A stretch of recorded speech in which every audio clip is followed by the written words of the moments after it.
नमस्कार मैत्रिणींनो, तुम्हाला माहीत आहे का घरच्या घरी गावठी अशी आपली अंडा करी कशी बनवायची तर मी तुम्हाला सांगणार आहे। त्यासाठी मी इथे गावठी अंड्याची करी बनवण्यासाठी धुतलेल्या तांदळाचं पाणी वापरलेलं आहे। सुरुवातीला पॅनमध्ये थोडंसं तेल घालून 2 मोठे कांदे मी घातले आणि ते व्यवस्थित खरपूस असे भाजून घेतले। त्यावर ओल्या नारळाचा किस घातला आणि तोही खरपूस असा व्यवस्थित सावकाश भाजून घ्यायचा आहे। तर मैत्रिणींनो, इथे हे भाजून घ्यायचं कारण असं की अंड्याच्या करीला छान अशी टेस्ट येते आणि सुगंध खूप छान सुटतो। गावठी अंड्याची करी व्यवस्थित बनवायची असेल तर ही ट्रिक तुम्हाला फॉलो करावी लागेल। एका मिक्सरच्या भांड्यामध्ये भाजलेला कांदा आणि खोबरं मी काढून त्याच्यामध्ये थोडी कोथिंबीर, आलं लसणाची पेस्ट टाकून वाटून घेतलं। आता त्याच कढईमध्ये एक 4-5 चमचे तेल घातलं। तेल गरम झाल्यानंतर त्याच्यामध्ये बारीक चिरलेला एक मोठ्या आकाराचा कांदा घातला आणि हळद टाकून कांदा खरपूस असा भाजून घेतला। आता त्यामध्ये टोमॅटो घातला, टोमॅटोवर थोडं मीठ घातलं आणि टोमॅटो एकदम सॉफ्ट आणि स्मॅश होईल सहजासहजी असा मी टोमॅटो त्याच फोडणीमध्ये परतून घेतला। टोमॅटो व्यवस्थित स्मॅश करून घ्यायचा। त्याच्यामध्ये व्यवस्थित गुठळी होऊ नये टोमॅटोची किंवा कांद्याची, खाताना आपल्याला दाताखाली येऊ नये ह्याची खबरदारी घ्यावी।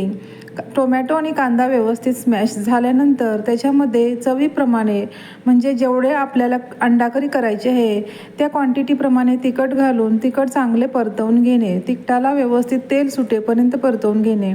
त्यानंतर त्यामध्ये गरम मसाला आणि आपलं जे कांद्या खोबऱ्याचं वाटलेलं वाटण होतं ते त्याच्यामध्ये घालून त्याला तेल सुटेपर्यंत अगदी व्यवस्थित परतून घ्यायचं आहे। त्याला तेल सुटलं ना तर त्याच्यामध्ये मी टाकणार आहे आपलं तांदूळ धुतलेलं गावठी पाणी। हे पाणी टाकलं ना तर आपल्या अंड्याच्या करीला अगदी छान टेस्ट येते।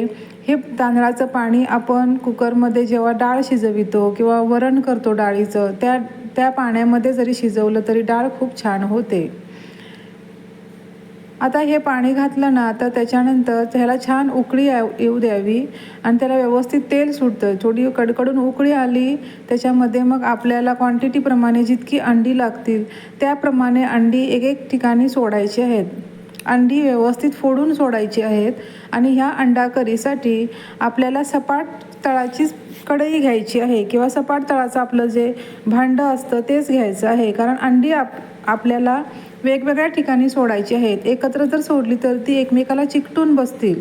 त्यासाठी अंडी वेगवेगळ्या ठिकाणी सोडून अंडी व्यवस्थित शिजवून घ्यायची आहेत। एक 15-20 मिनटं तरी ह्याला वेळ लागतो।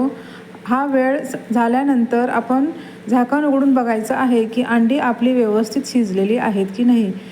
अंडी व्यवस्थित शिजलेली असतील तर त्यावर वरून कोथिंबीर टाकून परत 2 मिनटं त्याला वाफ काढून घ्यायची। हे बघा मैत्रिणींनो, अशी अंडा करी आपली झालेली आहे। जशाच तशी अंडी आपण आमटीमध्ये सोडली होती ती तशाच तशी आहेत।